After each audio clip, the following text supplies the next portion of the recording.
Hi, this is Rick again, and this video today is really going to get more into the particulars of some of the aspects of the property. And one of the things that we're realizing this year, after 3 years in the ground, is that our mulberry trees are starting to fruit. In fact, not just starting to fruit, but we have an abundance harvest here that we've been able to capture today, and I wanted to show that to you because it's right in my backyard. Here are all the fresh mulberries. And are they good? Oh, heck yeah. But one of the things I wanted to do is last Saturday at my open house, I had several people come through. They were all amazing, and I had quite the differences in the prospective buyers and visitors that came through. I had investors, builders come through. Had a wonderful conversation about the micro market that is happening right here in this particular pocket. But the last couple that came through were from Chicago, and they have sold their house and they're looking for a place out here.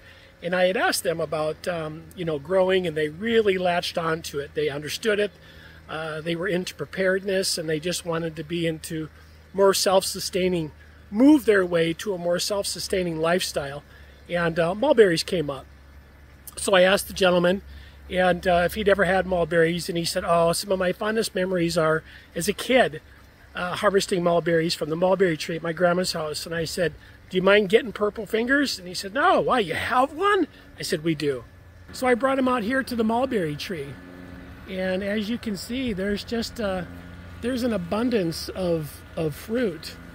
And what I did is I simply just grabbed the little strainer down there, and I walked up to a little patch of mulberries, and then I just the ones that are ripe just simply fall off. And so anyway, back to the open house. They had so much fun here. They really enjoyed hanging out and looking at an urban farm, an establishing active urban farm. They had never seen one. And they learned a lot. We talked a lot about the different things that are going on.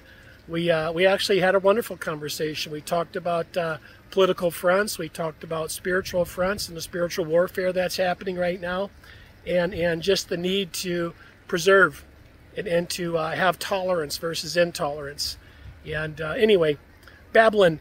But this is just part of the urban farm out here that we have going on. We've got a variety of trees, flowers, and we have just a whole bunch of things going on out here. And the number one thing that we have going on out here that my goal has been from the beginning, and if you've heard this before, I apologize for the repetitiveness, but it deserves being noted, is the number one thing we have going out here is the soil. Everywhere on this property, we have amended the soil. We've brought back soil from our ranch up in Concho Valley, where we have between 30 and 36 inches of organic matter. And all of these raised beds that you see here, these are experiments. You know, they're experiments with soil, native soil, compost that we make, and the soil that we have up there. Look here, you can see some onions. They're just starting to go to seed. But and then we've got just all sorts of growth happening and opportunities here. But one of the things that we do like is our fruit-bearing trees that provide us what we need. You cannot, that I've seen, buy mulberries in the store, and it's unfortunate. You have to grow them on your own. See right there. And that's just a whole lot of goodness. I'm just here to tell you, you cannot beat these mulberries. They're just amazing. It's just like candy. Here, I want to show you. They're not very big, but they're good. Grow mulberries. Take care. Have a great day.